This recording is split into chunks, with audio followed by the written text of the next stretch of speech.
Bonjour, donc on va essayer de faire ensemble la mise en service du système ECOLSAM.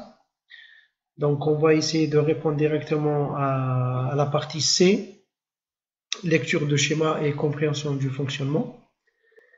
Donc on vous dit simplement le schéma de l'installation pour répondre à certaines questions. Donc en essayant de répondre à ces questions-là, on va comprendre le fonctionnement du système et vous êtes capable de faire la mise en service.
Alors, la première des choses, il y a des conditions initiales. On vous dit que le plateau, il est au milieu. Donc, il est ni dans la position haute, ni dans la position basse. Donc, il est au milieu. Et on vous dit que la porte S01, elle est fermée. Et la cuve est présente. Et le commutateur, il est position 0. D'accord? De plus, donc Q0, Q1, Q2, Q3, Q4, ils sont égaux à 1, ça veut dire qu'ils sont fermés. Donc pour traduire tout ça par rapport au schéma, alors, donc Q0, Q1, Q2, Q3, Q4, ils sont fermés, ça veut dire, quand je vais étudier le schéma, celui-là c'est fermé, Q0, Q1 c'est fermé, Q2 c'est fermé, Q3 c'est fermé, Q4 c'est fermé. Je vais chercher S01, c'est l'arrêt d'urgence, non, c'est la porte, donc ça, ici c'est fermé. SP01, présence de cuve, c'est fermé, lui il est fermé, donc cette partie-là, elle laisse passer le courant. Après, position S1, position 0, ça veut dire, il est ici, il n'est ni ouvert dans cette partie-là, ni ouvert dans l'autre partie-là. Donc le courant, normalement, il ne peut pas passer là et là. Voilà ce que veut dire S01, S1, position 0. Maintenant, si je reviens sur le schéma de puissance, on voit malgré tout le courant ici, quand le système est sous tension, il ne laisse pas passer le courant parce que QG, il est ouvert. Alors c'est quoi QG? C'est la première question. QG, on voit bien que par rapport au symbole, on a ce trait-là qui veut dire sectionnaire et qu'on a une boule, ça veut dire interrupteur. Donc ici, c'est tout simplement, pour répondre, c'est un interrupteur sectionnaire. C'est quoi son rôle? Là, il permet de mettre sous tension le coffret. Donc en le fermant, on le met sous tension et il peut aussi le mettre, il nous permet de le mettre hors tension. C'est un interrupteur cadenassable, ça veut dire il sert aussi d'un appareil de consignation. Donc je peux dire permet de mettre le coffret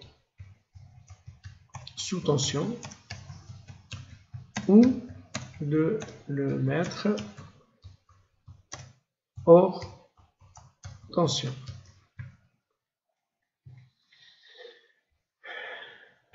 De le mettre hors tension.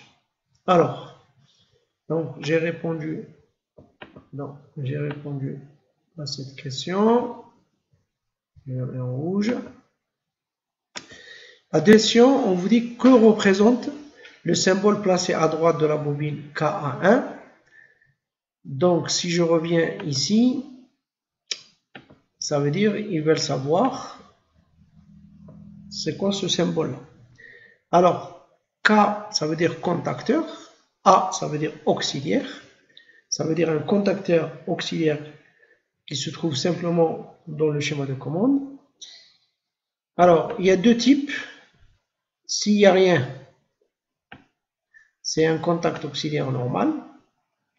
Il peut avoir des contacts auxiliaires supplémentaires si j'ai besoin de plus de contacts NO ou bien de plus de contacts ouverts. Quand on met ici une croix,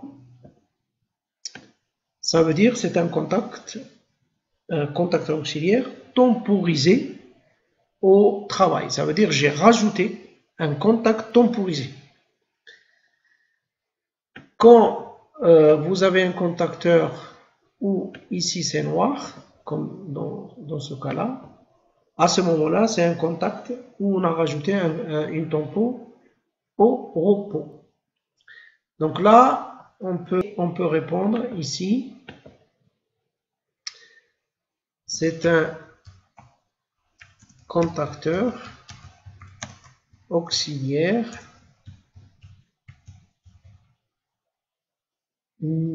équipé, on va dire, d'un contact temporisé au repos. Temporisé, après on va répondre ici à la question 3. Quelle temporisation? Temporisation au repos.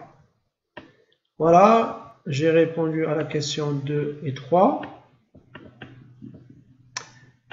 Maintenant, on vous dit que le QG il est fermé.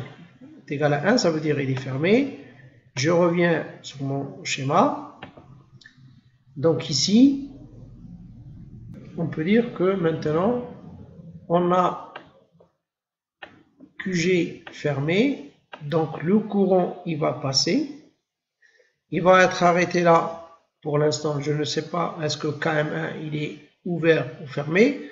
Pour que KM1 soit fermé ici, il faut que sa bobine dans le circuit de commande soit fermée.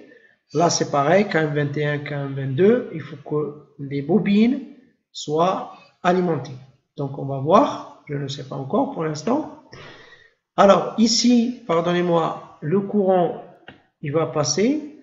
Donc là, je convertis une tension 230 en 24 volts. Donc là, j'ai le schéma de commande. Donc ici, le courant, il va passer là. Ça veut dire, ma lampe, elle va s'allumer. Et ici, il y a l'arrêt d'urgence. Si elle n'est pas actionnée, à ce moment-là, le courant passe. Il va allumer cette lampe, ce qu'on appelle une balise, elle est sur le système, sur la partie opérative. Là, je ne sais pas si KA2 ne ferme pas. Bon, là, le courant, il va passer. Il va venir ici. Là, KA2, je ne sais pas. Si sa bobine, elle est alimentée, ça veut dire il est ouvert. Si sa bobine, elle n'est pas alimentée, ça veut dire il est au repos et il laisse passer le courant. Donc, je ne sais pas, je reviendrai tout à l'heure. Ici, le relais thermique, puisqu'il n'y a pas de défaut, il est ouvert, donc la lampe ne s'allume pas. KM1, KM21, KM22, c'est pareil, il faut que je vois les bobines. Donc je reviens ici, pardonnez-moi. Donc là, vous voyez qu'il y a un courant qui part là, un courant, le courant il part là, c'est un renvoi de folio, donc il arrive là, le courant, il arrive là. Donc là, il n'y a aucun problème, il passe là. Là, j'arrive ici. Alors, celui-là, c'est un contact qui appartient au disjoncteur ici magnétique, ça veut dire normalement il est fermé, même s'il est représenté ouvert, il est fermé, puisqu'on a fermé Q1. À ce moment-là, je ne sais pas ici K1 s'il est fermé ou pas, il faut que je regarde sa bobine. Alors, maintenant, puisque le plateau il est au milieu, ça veut dire le capteur il est fermé ici, et ce capteur il est fermé. Donc à ce moment-là, le courant il va passer ici, hop, il va alimenter mon KA. Donc KA1 il est alimenté. Ça veut dire ici, ce contact il est fermé. De plus, ici, le courant il peut passer là. Donc, qu'est-ce que je vois? S3 il est ouvert. Donc, S1 ils sont ouverts. Donc, KM21, KM22 ils ne sont pas alimentés. Donc là, ceux-là ils sont fermés. KM1, puisque KM1 il est alimenté à ce moment-là, puisque c'est un contact temporisé au repos, ensuite il se ferme. Donc, le courant peut arriver. Mais le capteur S10, il est ouvert, puisqu'on est au milieu, donc on n'actionne aucun capteur. Donc, le courant ne passe pas. Donc, ça veut dire ici c'est fermé. Donc, je peux dire que le KA2, il est alimenté. Donc, KA2 alimenté, si je reviens ici, ça veut dire, lui, il est ouvert. Ça veut dire, ce voyant-là, il ne s'allume pas. Donc, celui-là, c'est un défaut, il est ouvert, donc il ne s'allume pas. KM21, KM1, KM21, KM22, ils sont ouverts parce que leurs bobines ne sont pas alimentées. Voilà, donc si je veux répondre à la question 4, en mettant QG est égal à 1, sous quelles conditions et avec les conditions initiales, il faut, quels sont les états des voyants et les bobines des contacteurs. Donc là, on va utiliser la logique. Si j'actionne quelque chose, je mets à 1. Si je ne l'actionne pas, je mets à 0. Si le voyant il est allumé, on met à c'est 1. S'il n'est pas allumé, on met 0. Donc ici, on a vu que H4, il est allumé. Donc je mets ici 1. H6, il n'est pas allumé. Donc je mets 0. H7 n'est pas allumé, donc je mets 0. H8 pareil. Et H9 pareil. Maintenant les bobines, on a dit KM1 c'est pas alimenté, je mets 0. KM21 0. KM22 0. K1 on a dit c'est alimenté, donc je mets 1. K2 est égal à 1. Maintenant je regarde les contacts. Donc d'après ce schéma-là, le contact 11-12 de KA2, il est ouvert. Ça veut dire il n'est plus au repos, donc c'est 1. Le contact 53-54, ceux-là, c'est ouvert. Ils n'ont pas bougé, donc ils sont au repos, donc c'est 0. Pareil pour KM21, donc je mets 0. Pareil que KM22, je mets 0. Maintenant, je regarde la suite. 13-14 de celui-là, donc la bobine, elle n'est pas alimentée, donc lui, il reste ouvert. Pardon. Donc, je mets là, 0. 13-14 de KM21, celui-là, il est ouvert, donc il n'est pas actionné. 83-84, on est là, donc leur bobine n'est pas alimentée, donc eux, ils sont au repos. Pareil pour 13-14, ils sont au repos. Là, 71, c'est un contact NC, donc eux, ils sont au repos. Donc on voit bien que lui, c'est contact NC, mais puisque sur le schéma, il est fermé, même s'il laisse passer le courant, moi je mets 0 pour dire qu'il n'est pas actionné, c'est-à-dire il n'a pas changé d'état. 22 c'est pareil, 11, lui, c'est pareil. Et KM21, c'est pareil. Alors, peut-être il y a des... Alors, il n'y a pas des rajouts là. 71, KM21, KM22, KM1, 11, 12. Alors, ouais, ça c'est les... ouais, il y a une petite erreur là. Donc, 71 et 72 de KM21. Donc, celui-là, pardon, c'est ce qu'on appelle les verrouillages électriques. Le contact temporisé K1, lui, il a bougé, donc je mets 1. Voilà comment il fallait répondre à cette question-là. Maintenant, on vous dit, le plateau, il est au milieu. Que faut-il faire pour le mettre en position? C'est-à-dire, comment je vais le monter? Alors, si je regarde le schéma, la montée, elle est là. Ça veut dire je dois avoir actionné, je dois alimenter KM22. Pour alimenter KM22, lui, il était fermé, donc j'aimerais bien qu'il reste fermé. Ça veut dire la bobine, elle ne doit pas être alimentée. Le S12, il est fermé, j'aimerais bien qu'il reste fermé. Et je dois fermer là. Ça veut dire que je mets S1 sur la position 2. D'accord? Donc ça, c'est la première réponse. Donc, il faut mettre S commutateur S1 en position 2. Donc, est-ce que ça suffit? Non, parce que le courant ne passe pas, parce qu'il faut appuyer sur S3. Donc, si on appuie sur S3 et appuyer sur S3, à ce moment-là, obligatoirement, lui, il est fermé, pardon, parce que Q2 est égal à 1. Là, il n'y a pas de problème, donc le courant, il va passer là. Le plateau, il va monter, comme vous voyez sur la vidéo. Après, durant cette montée, quelles sont les étapes des voyants?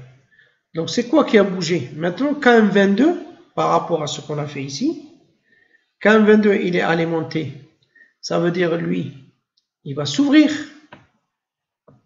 Donc, KA2 n'est plus alimenté. Donc, je peux le mettre ici à 0.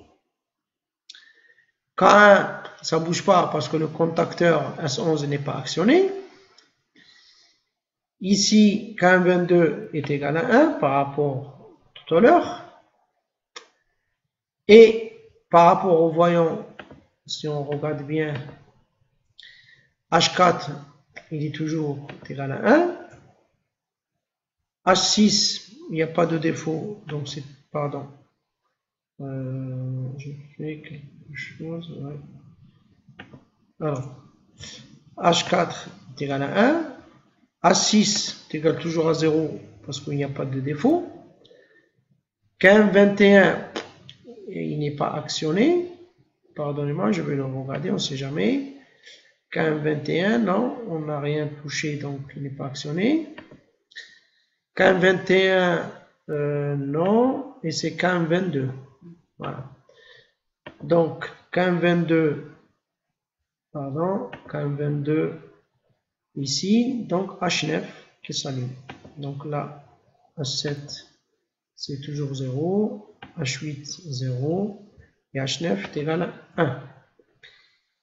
Par rapport au ici, c'est toujours 0, il n'est pas alimenté, 0, il n'est pas alimenté, lui il est alimenté, K1 on a dit, il reste toujours alimenté.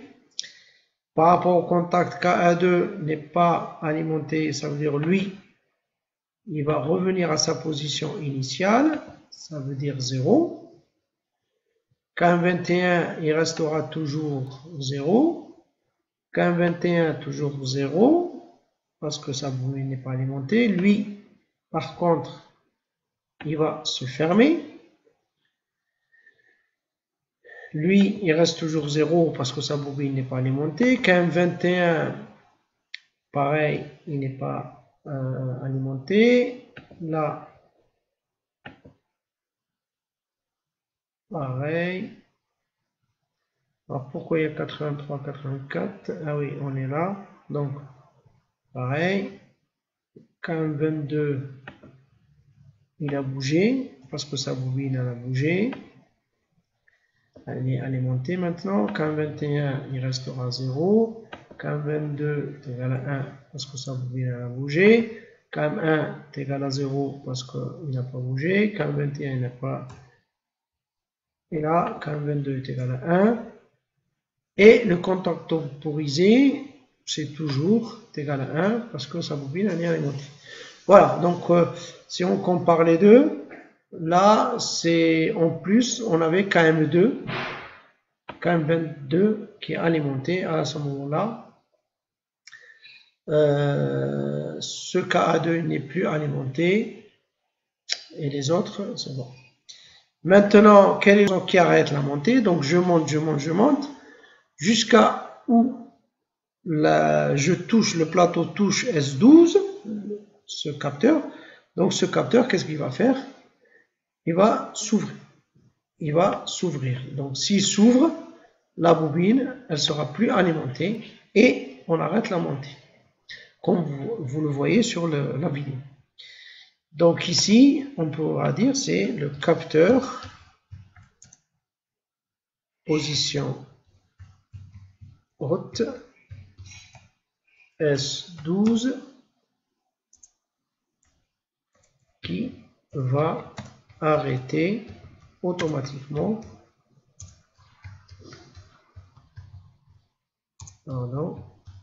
la montée.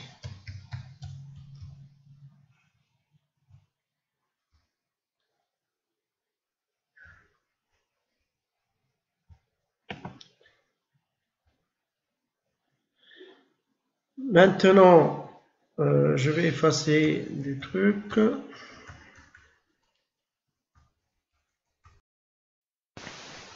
Bon, donc on est à la question 8. L'appareil en position haute. Donc j'ai effacé le schéma pour bien comprendre la suite. Donc à la position haute, celui-là il est ouvert. Le S3 il est relâché. Le S1 il était position 1. Donc on peut le mettre position 0 en attendant. Le capteur ici il est fermé, ça veut dire la K1 toujours alimenté. Ici le capteur, ici c'est fermé parce que c'est tempo travail. Là on a dit c'est fermé parce que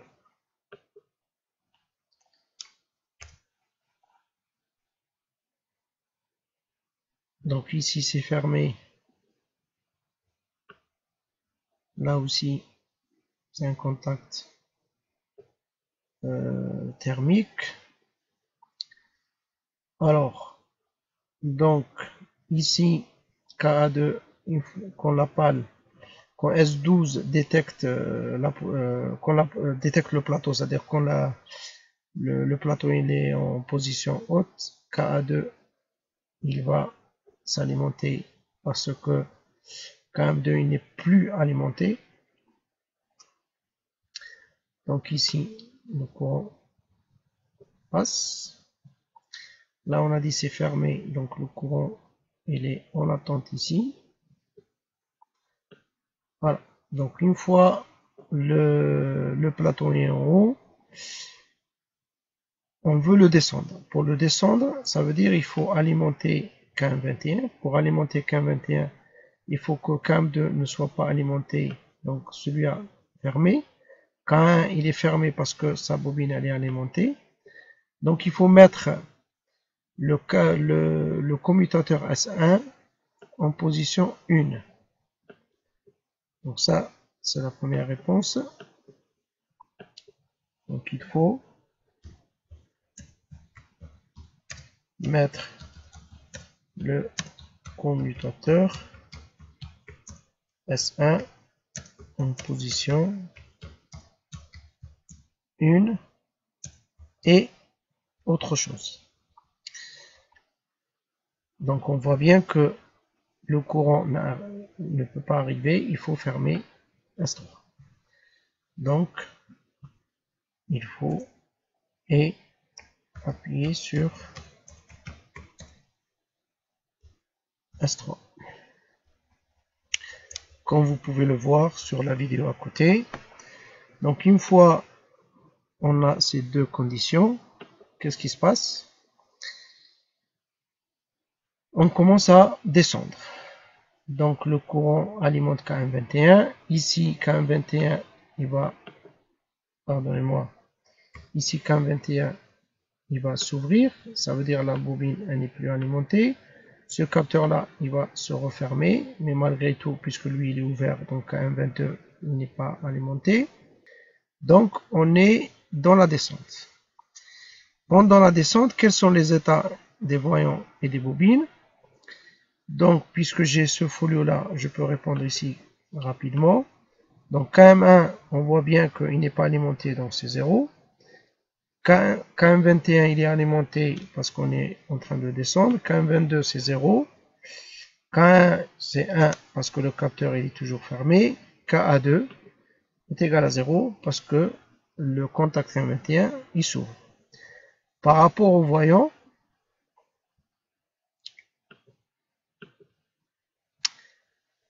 on a toujours, donc j'ai effacé, donc on a toujours H4 alimenté parce que ça c'est pour dire que c'est mis sous tension. Donc ces voyants ils sont alimentés mais ils ne sont pas pris en compte dans le dossier de mise en service. Lui il est ouvert, donc la bobine le voyant n'est pas alimenté parce que ça c'est pour détecter le contact, c'est pour détecter le défaut. KM21 n'est pas alimenté, donc H7 n'est pas alimenté. KM21 il est alimenté, donc le voyant H8 pardon, s'allume. KM22 non. Donc ici on a H1 est égal à 1, H6 c'est 0, il n'y a pas de défaut, H7 est égal à 1 parce qu'il n'y a pas de malaxage, H8 on est en train de descendre, donc c'est 1, et H9 c'est 0. Si je reviens sur la folio 3, maintenant les contacts. KA2 11 12. Donc KA2 pardon, toujours là. KA2 ici, il est fermé parce que sa bobine n'est plus alimentée.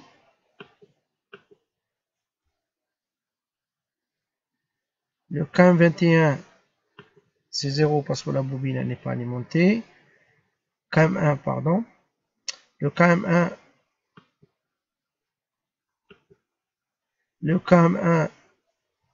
c'est 0, il n'est pas actionné parce que la bobine n'est pas alimentée.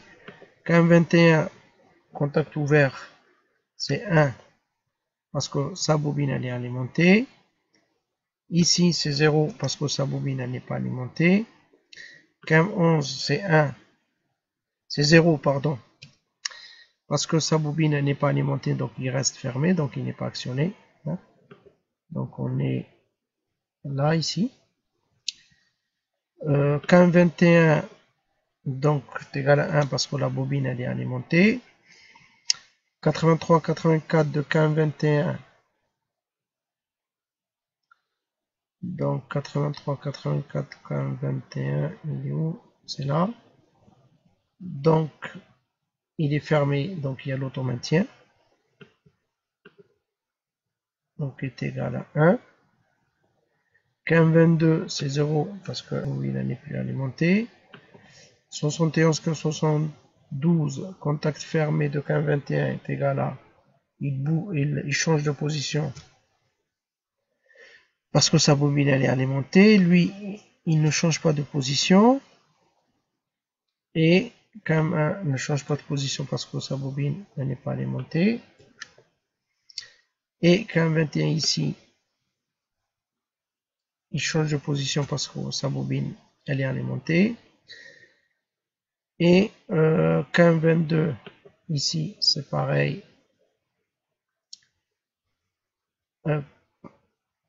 c'est 0 parce qu'il ne change pas de position. Le contact K1 ici, il est fermé. Il change de position parce que sa bobine, elle s'alimente. Voilà. Maintenant, on vous dit pendant le mouvement de la descente, à quel moment la pale commence à tourner. Donc, on est en train de descendre. Le moteur de la pale, c'est là. Quand est-ce qu'un s'alimente, on voit bien que quand le plateau touche le capteur du milieu, c'est-à-dire S10, donc celui-là il se ferme.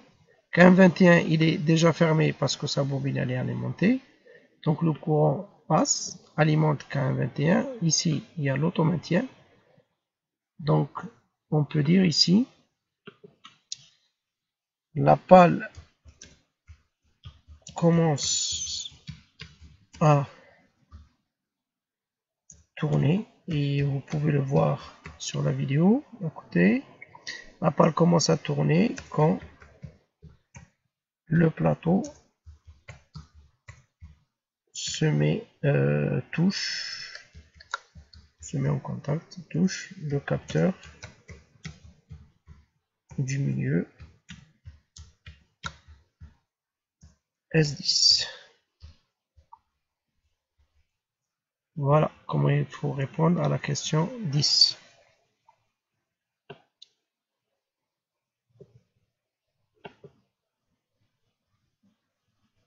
Maintenant, on a quoi? On est en train de descendre.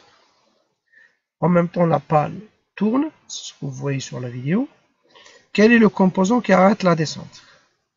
Donc, pour arrêter la descente, il faut que celui-là, là on a l'automaintien, donc il faut que K1 là s'ouvre. Pour qu'il s'ouvre, il faut que ce capteur-là s'ouvre.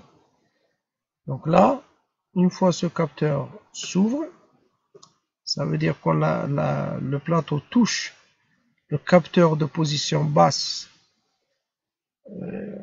le capteur il s'ouvre, la bobine elle n'est plus alimentée, celui-là il s'ouvre, et à ce moment-là, K21 n'est plus alimenté. Donc ici, on peut répondre quand la pale, le plateau, pardon, quand le plateau rentre en contact avec le capteur de position basse S11, alors la descente s'arrête.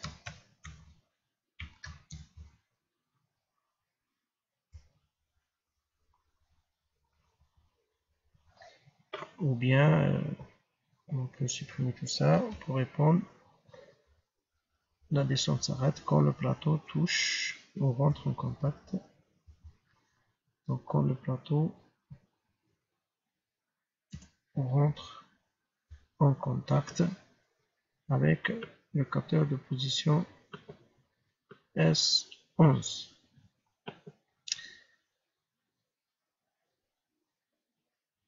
Bon, maintenant pour avoir un schéma clair, je vais effacer tout ça.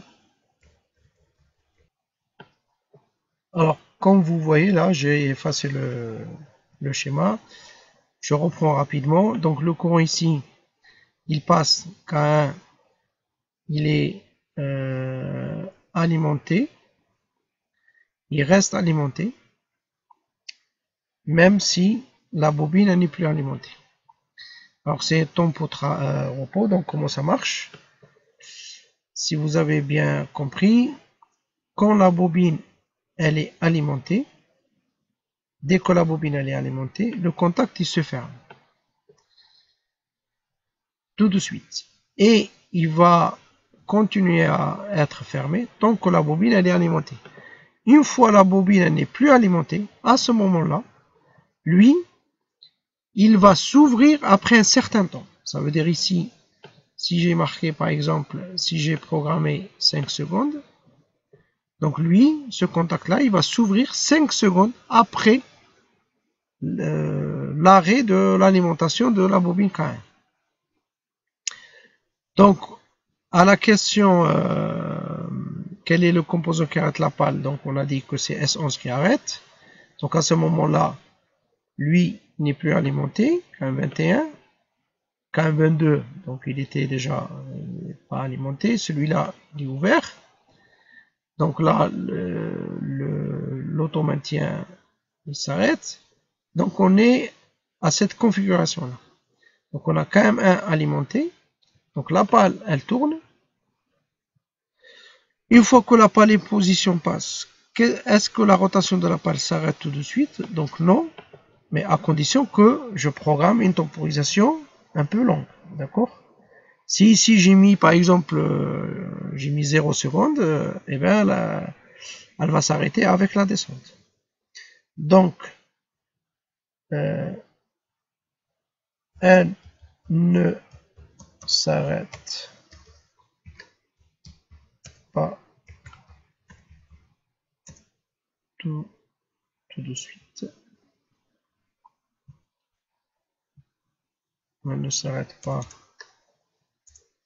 Elle ne s'arrête pas tout de suite. Il faut exécuter, si vous voulez, le temps prédéfini de la tempo KA1. J'espère que vous avez compris.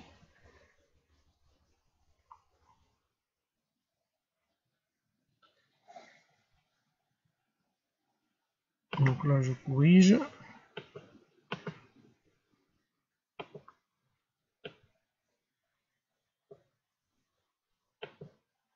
Si votre réponse à la question 10 est non, alors pourquoi la pale continue à tourner? Donc, donc on pourrait dire elle ne s'arrête pas tout de suite. Et là, pourquoi?